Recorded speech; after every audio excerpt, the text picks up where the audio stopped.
only way to really do this work when it comes to shadow work on any kind of shadow work level is to be honest with ourselves and deeply reflect on ourselves, our patterns, our habits. Hello wellness, my friends. Welcome back to my channel. I am Samari, also known as Priestess Lua, and today I wanted to come on and talk about abandonment wounds. What are they, and how can you recognize the signs of abandonment wounds? Abandonment wounds are wounds we experience as a child. It comes from either our parents, our grandparents, our siblings, our close friends have left our life either by force, by choice, or by natural causes of transitioning this realm. You know, maybe our parents were taken away from us, you know, we was put in the foster home, or had to live with relatives because maybe neglect, inadequate finances, you know, abuse, you know, unhealthy environment. You know, it could be a number of reasons why we were separated from our family, you know, and those moments in time when that happened, it actually, the wound carries forward into our adult life, and it plays on our subconscious mind when we don't even recognize certain patterns in our life. It is still triggered from our childhood. Some signs to know if you have abandonment wounds is commitment. That's one of the biggest ones, is commitment. And that is that you don't feel comfortable either committing to a job, committing to friendships, or relationships. And that is because you fear that this commitment may not be real. Maybe that you're used to temporary people in your life, so you make sure that you either keep up boundaries and barriers so that they don't really get the chance to get to know you on a deeper, intimate level, or you begin to self-sabotage the relationship, the friendship, or the job because you're worried that if it get too good, that person's gonna walk out your life, and you want to actually stop it before it even happened, or do something that'll trigger it to happen. So it's like, hurry up and snatch the band-aid off. I don't want it to get old and sticky, and then I don't want it to come off, you know. that is that feeling that you'll have, that you don't feel comfortable committing. But it also can have the actual opposite effect, where you are a people pleaser. So those two can be the very extreme spectrum of each other, but they can be similar from childhood abandonment wounds. And with the people pleaser, is that you want to do whatever you can to hold on to this person so that person wouldn't walk out of your life. So you do whatever it takes, even if it's against what you feel or what you believe, you would do whatever it takes to keep that person in your life, regardless of the relationship or friendship is toxic, which is totally unhealthy, right? Another sign is shame and worthiness and low self-esteem.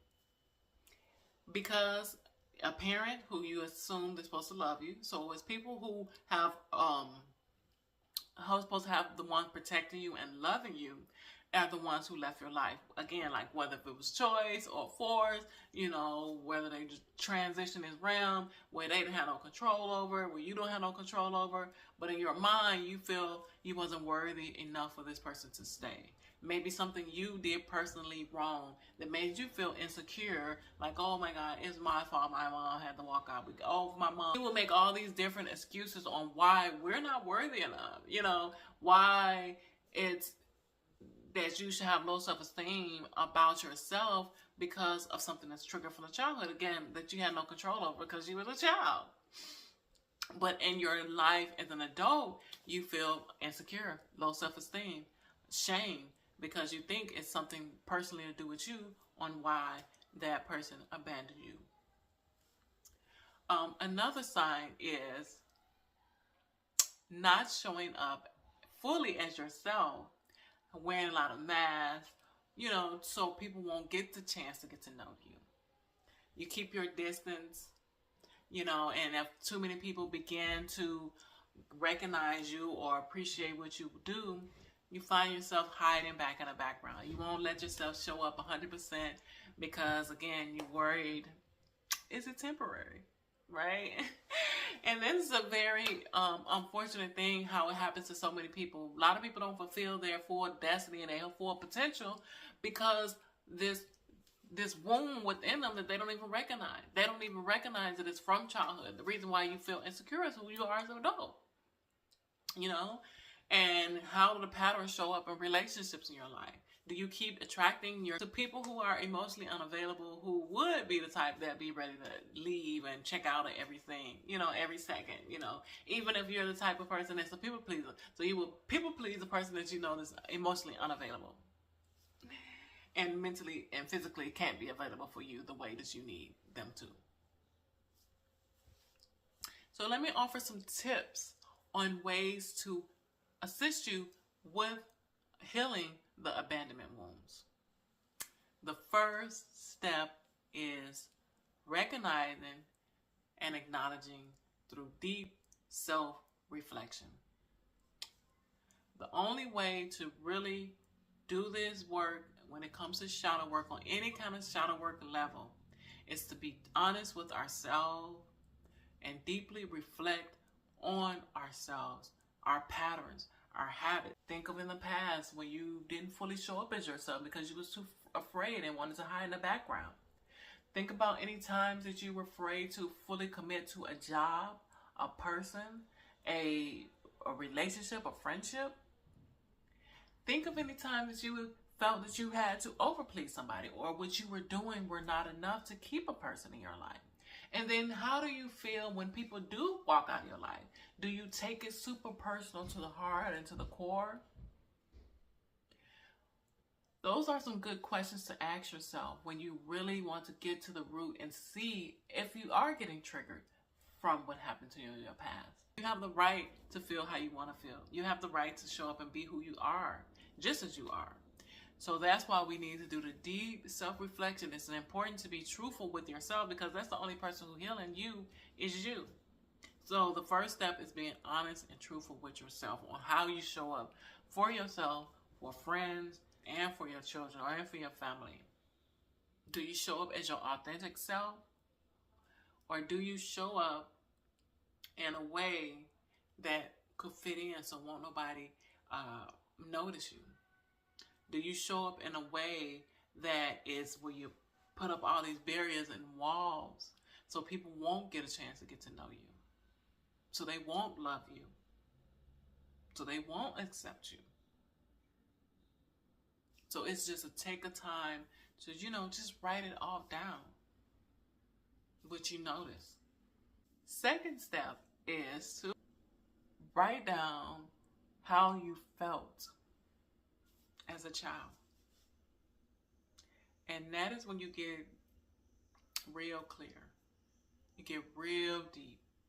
And even if it's anger, even if it's frustration, even if it's sorrow, let it all out. If the tears start crying, flowing, let them flow. This is like a mental, emotional, and physical purge. Just let all the emotions come out, how the feelings you felt. Be raw with it.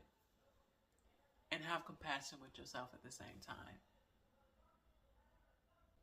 Allow all of that to be received and let go of. Because it holds into our energy, it holds into our mind. So it's taking up space in our heart, in our body, that we don't even know. And the longer we hold on to things like that, it can cause illness, inflammation, mental health issues in the long run. So it's good to just let it free flow from your mind, from your thoughts, from deeply buried inside your mind and thoughts, and let it flow out of you via tears, via talking about it, via writing about it, just letting it all out. And for me personally, what I like to do after things like that is take some deep clearing breaths. ground myself. I use crystals. You don't have to use crystals, but go in nature, touch some plants. If you got animal friends, rub on some animal friends. Observe some animal friends if it's the ones you can't touch. And after that, another tip I like to do is go over how it showed up in your adult life, writing it down, and then forgiving yourself every time that it showed up. Every situation that popped into your mind, give yourself a moment to forgive yourself for showing up in that way at that time, because that was all you knew, and it was running when you didn't even recognize it at that time. Because self-forgiveness opens a space in your heart. Because when you letting it go, the more that you forgive yourself during the process of letting it go, it's like it brings back that self-nurturing, like you'll be mothering yourself again, nurturing yourself again by giving yourself that grace and compassion during this period of releasing and healing, because this is a healing process. And not only while you're healing yourself, if you have children, you are healing the future generation of your children just by activating it in your own DNA. It creates neural pathways in yourself and your offsprings and the future generation of your DNA. It just creates new codes in your DNA. Even if your kids are already born. Because I have in my own personal experience, the healing that I did on myself show up in my children as they got older without me even having to tell them. Then the next step to do is I like to write a letter to myself. I like to write a super detailed letter on how proud I am of myself. For all those things that I have went through when I didn't know no better, and I still am healing. I'm still growing, and I'm still here. And I have think about some of the blessings that you have experienced through your lifetime. Some hurdles of resilience that you have experienced. So just take that moment to give yourself a whole bunch of kudos. Again, this is where we nurturing ourselves, we mothering ourselves, we fathering ourselves, we parenting ourselves. If you don't want to put a sex on it, we reparenting ourselves.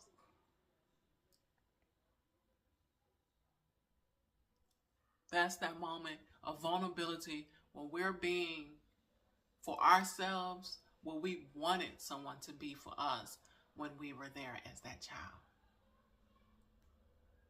Allow yourself to be okay. Just be like, oh, so proud of you, you know, you're okay. Look, you know what I'm saying? Just, you know what I'm saying? What's it called? Gas yourself up. And me, after I do all that, I really like to burn the letter about, the letter where I let out everything, the emotions and crying and all that stuff. I would burn that one, and I will burn the letter where it tells me the different times that I didn't show up for myself. Because this is a form of release and transformation of the energy. So it's from the physical, we give it into the spiritual. Because it become into the ethers with burning it. Because we transform it, because fire transforms everything. So fire is transforming the paper into ash, and then you throw it in the dirt, in the trash, wherever you feel like disposing of it. It's up to you. Some other people can flush it down the toilet, tear it up in a whole bunch of people. If you don't feel comfortable burning it, tear it up in a whole bunch of pieces and flush it down the toilet. The reason why I prefer to transform it and let that go is because for me, I don't like to get re-triggered again. So I don't want to find that notebook 5 or 10 years ago, 10 years later, and be remembering like, oh my God, you know, because I know how I am. When I read something, I can just catch into that emotion again, like, oh my God, you know, like I read in character, you know what I'm saying? So it's like, oh my God, this, you know, I'm back to that space again. So I don't really want to go back to that space again. So I let it go. I burn it, toss it into the ethers. let spirit have it. Let the earth, nature transmute it, transform it, and turn it into something new and good. And when we do things like that, that actually, when we do this process of releasing, it actually opens up the space in our heart and in our mind and in our spiritual body for something new to come in to replace that energy that no longer serves us, to bring in something new that is more beneficial to our soul and the growth we're trying to get to.